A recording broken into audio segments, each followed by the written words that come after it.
Alright, I just want to make a quick video about why rim brake bikes are without a doubt better than any disc brake bike that's came out within the past 10 years or so.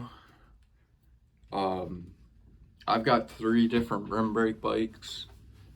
I got a Trek US Postal 2001 OCLV 5500 in the American red, blue, and white. I have a first generation Trek Madone OCLV Carbon 110, think it's 2004. And I have a Bianchi 1999 light alloy frame 7005. I believe that was the bike Pantani used to win the Tour de France. I believe he might have used a different bike, but it's extremely similar. So I got 2 carbon frame bikes, 1 alloy. They're both, or all 3 of them, are honestly some of the best purchases I've ever got. The best part about these rim brake bikes, is how easy they are to work on.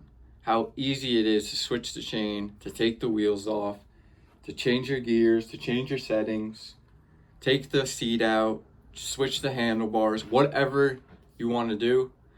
They're 1,000 times easier to work on, and you can work on them in your home as long as you got certain basic hand tools. Honestly, all you need is Allen keys. Basically, that's it. All you need is an Allen key set, and you can switch out any tire, any handlebars, change your handlebar tape, change your gear, change your chain, change the derailleur, anything you want to do. They are so easy to work on.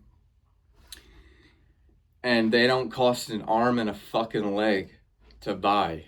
I understand if you have a great paying job and you want to buy a fucking $10,000 bike, by all means go ahead. You're doing triathlons or whatever.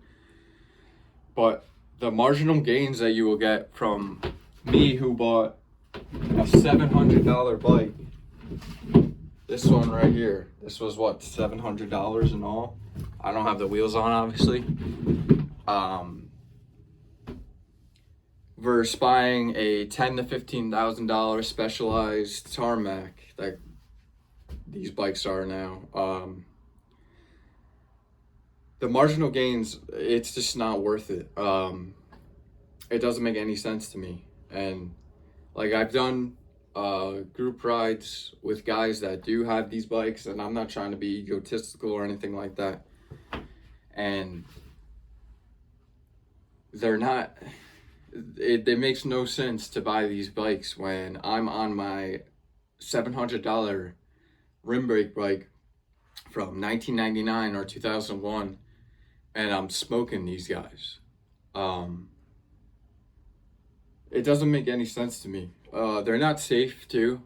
The disc brakes are not safe. You're going around a corner too fast, you hit the brakes, and all of a sudden your wheel locks up and you crash and fall and break a collarbone. God forbid you break a collarbone, or God forbid you go off the side of the road and end up in the hospital and die. You see it all the time in the Tour de France. All the time you see it in the Tour de France. It's honestly just a money grab. It's similar to the car industry, the way they're moving. You can't work on your car yourself. The bike industry's doing the same thing, and I don't think it's what they're doing. I don't think it's right. I don't think it's moral. It doesn't make sense to me. But people like to see it as like a status symbol, I guess. I don't know. You have the new bike, you got the new cool wheels and everything. I have Rolf Vector wheels. I got a $700 bike. I'm pushing the watts. I'm flying up hills. These bikes are climbing machines. Any Lance Armstrong, Trek Madone, Trek Era bike, Look bike, Bianchi bike. These bikes are amazing, and we got to take advantage of this because They're out there and they're super cheap to buy on Facebook Marketplace. I'm in America. Facebook Marketplace, you can find these bikes for super cheap in your local area, and there's tons of them. So yeah, that's all I want to say. Rim brakes are way better than disc brakes.